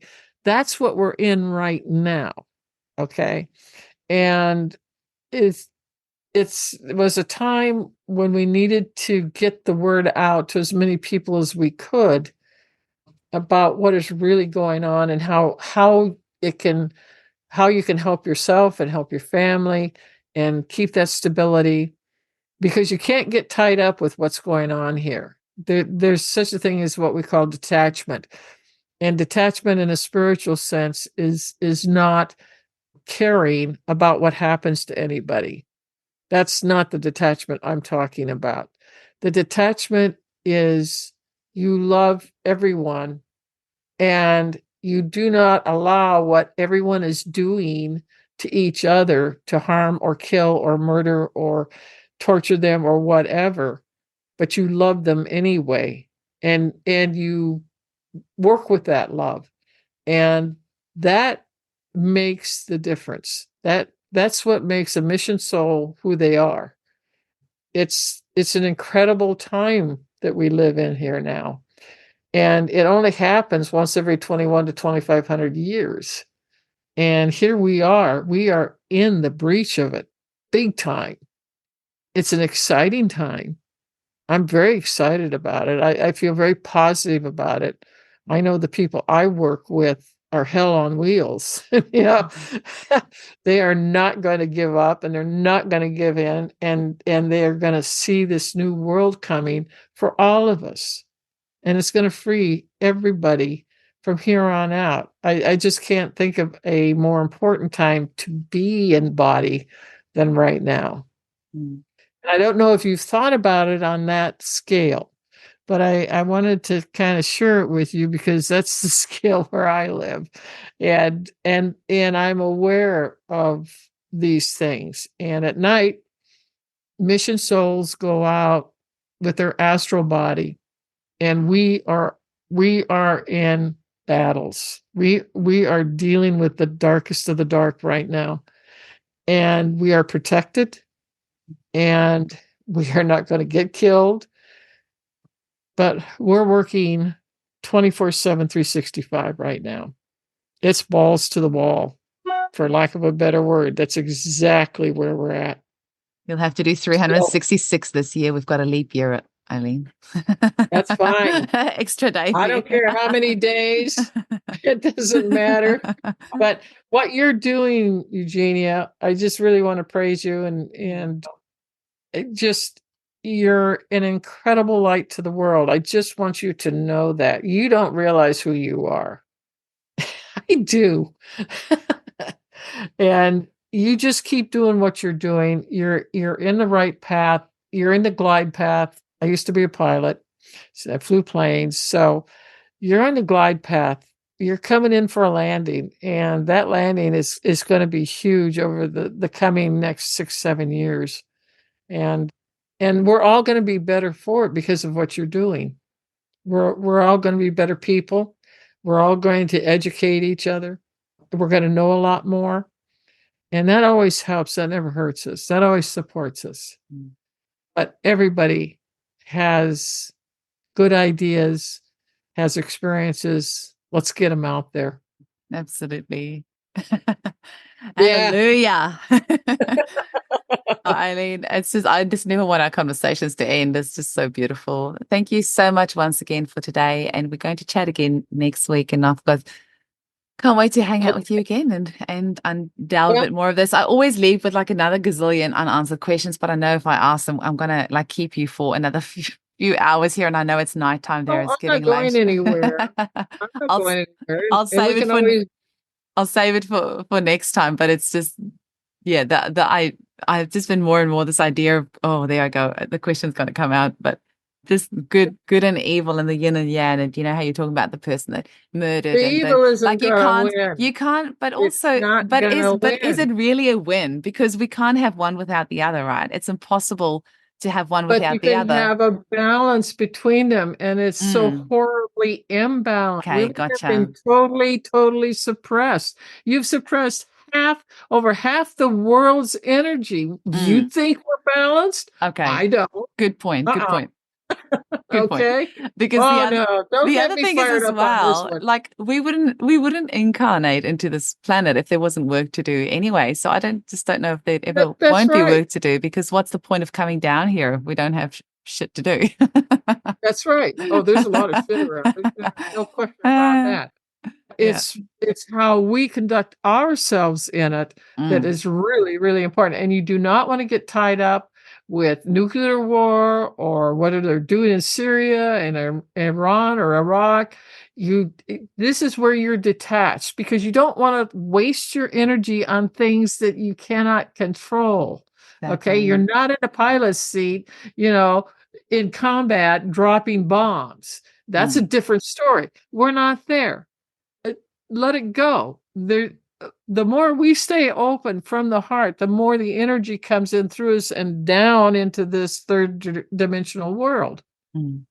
That is so powerful what you're saying, because so many of my clients they completely drive themselves mad with things like child trafficking and all that sort of stuff. And it's horrifying, but unless somebody can tell me what I can physically do about that, I cannot put my energy there. Like I just keep putting my energy into what it is that I'm doing, because I know, there's stuff happening in Gaza and all that. There's all these people posting about them on social media. There's nothing I can do for those people. So I can't put my energy there because and even with COVID, but see, know better. You know better. You're an old soul. You know that. And we don't put our energy there. We put it where people who are hurting or people who are looking for help, those are the ones we're going to touch because we have open hearts, and hearts heal. They both start with an H. It's really simple, Eugenia. It's really simple. It's not hard to figure out. And you just have to be that loving, beautiful soul that you are. Just be the sunlight for someone's darkness, and the healing will begin automatically because your aura is in their aura, and that's where it all begins. That's the catalyst. And it doesn't, I just want to say this, it doesn't change the empathy for those people. Like, obviously my heart bleeds for all of them, but it's nothing I can do about it. So I'm not spending my time on social media and the news scrolling through and constantly replaying those images, because there is nothing I can do about that. If somebody can tell me what I can do, I will go and do that. But in the meantime, I'm just going to stay on. But you're doing it. You're doing it right now. This is why I wanted to kind of let you know who you are and what you're doing and how important it is for everyone. All right. That's a trickle down that you have no idea energy wise that's going on because of what you do. It's affecting a lot of people, and that's what we want to do, but it's affecting them positively, not negatively.